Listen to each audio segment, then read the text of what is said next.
So hey, when was the last time you slept like a rock and woke up fresh and full of energy on your own without any alarm or disruptions?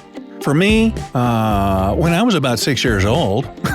Yeah, getting enough good quality sleep seems impossible for many and raises a lot of questions, like, number 1, can you skip sleep before an important event?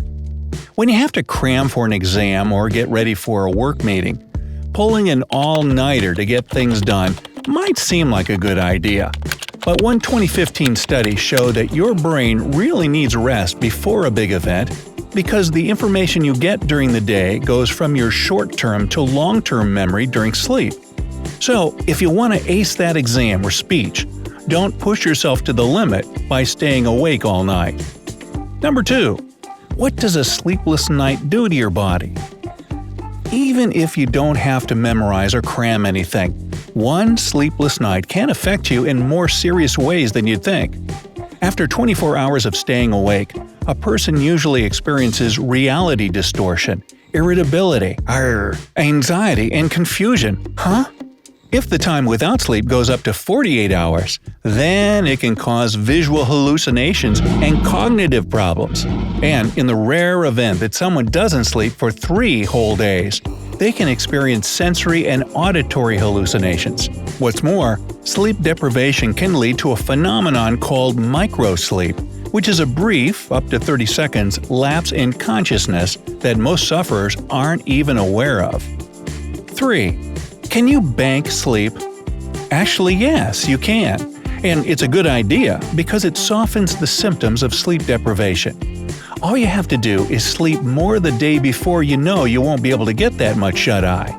A 2009 study led by Dr. Tracy L. Rupp showed that those who got some sleep in advance did better on tests measuring their concentration and reaction time than those who didn't. So, calculate how many hours of sleep you'll miss out on, divide it into several days leading up to the event if you have to, and add extra hours each time before the sleepless night. Number 4. Can you catch up on sleep?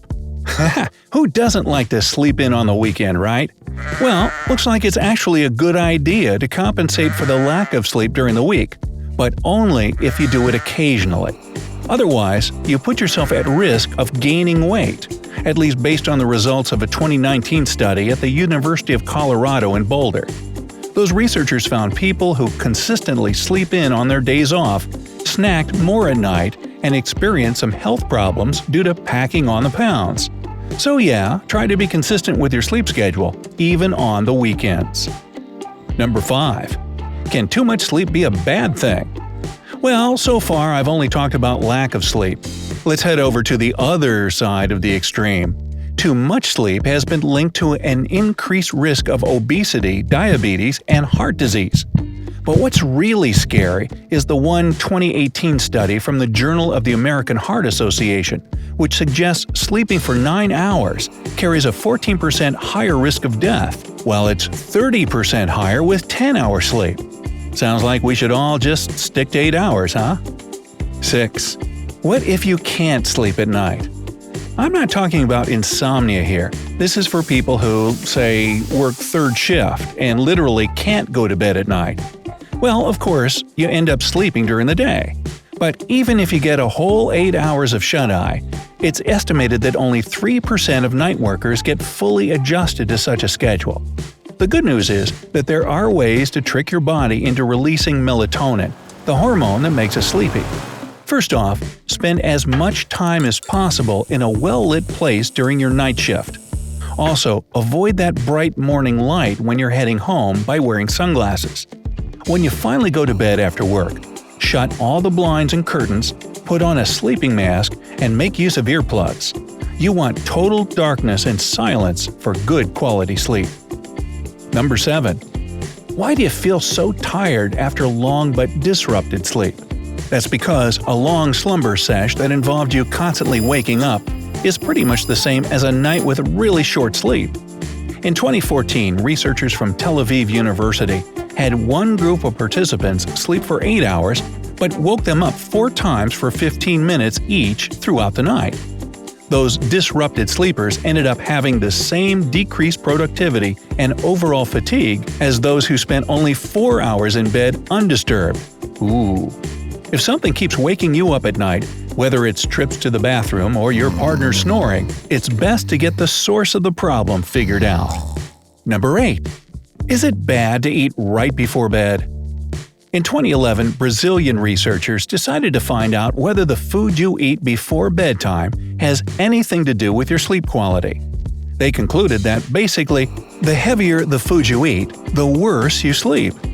People who indulged in super caloric foods needed more time to fall asleep and woke up during the night more often.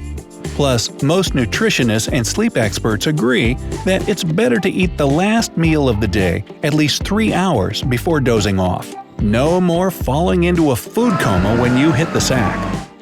Number 9. Can exercising late at night disrupt your sleep? You want to get up early and bust some exercises, but yeah, who does that? So you try to be diligent and do them in the evening before bed. Good for you, but are you risking a good night's sleep for a rocking figure? Not at all. According to a 2013 poll by the National Sleep Foundation, an overwhelming majority, 83% of people who exercised at any time of the day, including at night, reported sleeping better than those who didn't exercise at all. And 50% of people who worked out regularly stated that they slept even better on days they exercised than when they skipped it entirely. 10. Are midday naps bad for you? Humans are actually biologically designed to take naps in the afternoon. It's a natural part of our circadian rhythm. Unfortunately, our work culture still hasn't made this adjustment, meaning I doubt your boss would be okay with you catching some Z's after lunch. But if you can take a nap in the middle of the day, go for it. Just make sure you do it right. A 20-minute nap gives you a good burst of energy, and a 90-minute nap is perfect for reinforcing your memory and improving creativity. However, if you sleep for 30 minutes, it'll just leave you feeling groggy and even more tired because you're going to wake up right in the middle of drifting into deeper stages of sleep. Oh. 11. How can I get over jet lag? One thing that can really put a damper on your travels. What can you do to prevent jet lag is to get your body ready a few days before departure by sleeping a couple hours earlier than usual if you're heading east, and staying awake 1 or 2 extra hours if you're going west. During the flight, drink plenty of water and try not to go overboard with foods rich in carbs. And when you finally reached your destination, get into the local rhythm the second you get off the plane, no matter how tempting that hotel bed looks. Alright, how many hours of sleep do you usually get? Let me know down in the comments. If you learned something new here today, then give this video a like, share it with your friends, and here are some more cool videos to check out from the bright side of life.